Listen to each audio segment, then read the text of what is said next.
EWTN, sharing the splendor of truth.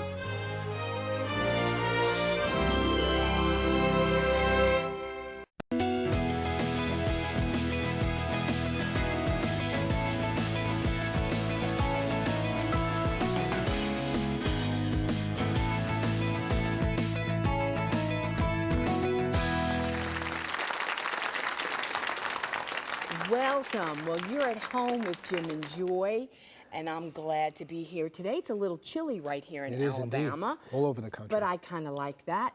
And you are an important part of the family, and we want to hear from you. We want you to be a part of our live show. So give us a jingle at 205-271-2980 or call toll-free 1-800-221-9460. You can always send an email, jimandjoy@EWTN.com. Well, I know that right now we're going to go to an interview with beautiful Jeannie Mancini, who is the president for March for Life, because believe it or not, the March for Life is going to be happening January 22nd up in Washington, D.C. And for those of you who aren't familiar with the march, we're going to bring all of that information to you right now. So Jeannie, hello and welcome to At Home with Jim and Joy. Well, hello. How are you both doing? Good. We're warm and snuggly right here in the studio. How are you? You okay? Doing well. We're keeping really busy here getting ready for next week. I bet you are. Now, for those of our audience out there who aren't familiar with the March for Life, why don't you tell our viewers all at home exactly what is the March for Life? Yeah, you bet. Well, the March for Life is the largest pro-life rally. It's a peaceful demonstration, basically talking about the truth about the life issue and demonstrating against abortion, our human rights issue of today. So the March for Life began after Roe versus Wade and Doe versus Bolton were wrongly decided by our Supreme Court in 1973. And then in 1974 was the first March for Life. It's continued every single year. It's a very youthful and energetic and very positive movement with literally tens of thousands of hopeful participants every single year gathering to pray and to rally and to demonstrate against abortion. We often say out of sight, out of mind, and you put the pro-life movement right in sight and in mind. Your theme this year is pro-life and pro-woman, go hand in hand. Why that theme? What's the significance? Well, there are so many erroneous messages about what it means to be a woman out there and really the inherent dignity and vocation of women. And particularly in this election cycle this year and the season ahead of us with different messaging from the campaigns, we're going to be hearing a whole lot of false messaging on women. For example, the so-called war on women. So the truth of the matter is that being pro-life and pro-women do go hand in hand. Being pro-woman is being pro-life. And so the March for Life is a platform to educate upon the most, cutting-edge issues in the pro-life world, and understanding how being a woman and being pro-life are so intricately tied is something that we think is just critically important and that we'll spend our energies educating upon this year. Well, now you have an important update about the march's location this year. Why don't you share with our viewers at home? Right. So we're always on the National Mall in Washington, D.C., close to the Capitol, and then, of course, we march up past the Supreme Court where the decisions were originally made. This year, we're a little bit further back. It's a great location. In fact, we're at the Washington Monument, right across the street from the White House.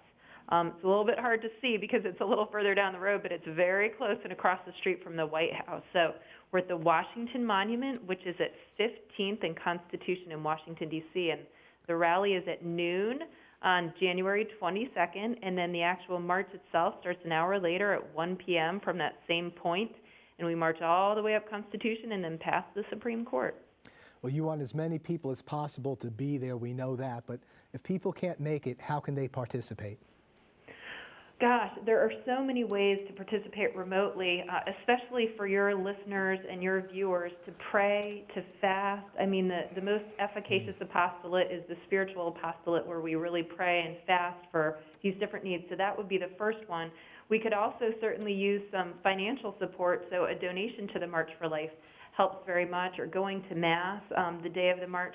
Or, and we'd be delighted if your listeners and viewers were interested in this, to participate in the digital media campaign. So we're using collectively the hashtag #WhyWeMarch so that we can each tell our stories about why we're pro-life and why we march. And even if you can't actually be at the March for Life, we'd love it if you posted Facebook, Twitter, Instagram, wherever you post, you could do the hashtag #WhyWeMarch with a picture or a story. Great. Well, Jeannie, is there anything else that we need to know about the march? Oh, there's tons of information that I couldn't pack into a minute, but what I would encourage your listeners and viewers to do is to visit our website at marchforlife.org to find out all that they need to know about the march, including there's a trip planner, lots of tips about the great way to do a trip. There's lots of neat little memes and pictures up there that people can download and different flyers for their parishes. If you're looking for a group to go with, there's a trip finder, so there's all sorts of other tools too. You could also download our app, March for Life 2016 app. Jeannie, thank you so much for this great event. The National March for Life, January. Thank you. God bless you both. It's great talking to you. Thank you Bless you. so much. Thank you. Again, that's January 22nd, Washington, D.C. Be sure to watch EWTN. We'll have full coverage starting at 9 Eastern Time. You can get all the information about the march, marchforlife.org, marchforlife.org. And then also we're going to have tons of coverage about other pro-life events from January 21st through January 23rd, like the Walk for Life West Coast, which you and I are going to be hosting, and that's going to be wonderful. And then One Life LA. So remember, keep watching EWTN. Stay in tune. It's really important so that you can plug in and know all the things that are happening. If you can't be there and there isn't a local march in your city and you want to support all the people that are out there, then pray, which is, we all need prayer. So know that you can be a part by praying for all those that are going. And we're going to take a break at this point. When we come back, we're going to have Brandon Vaught, and he's going to be sharing about his book, Return, the Church, to the Church. You're going to want to hear his sharing. So many of you out there are hurting because your child, your grandchild, has wandered away from the church. Brandon is here to offer us great hope. We need to get a plan to help bring them back. We're going to take a break. We'll be right back. Please don't go away.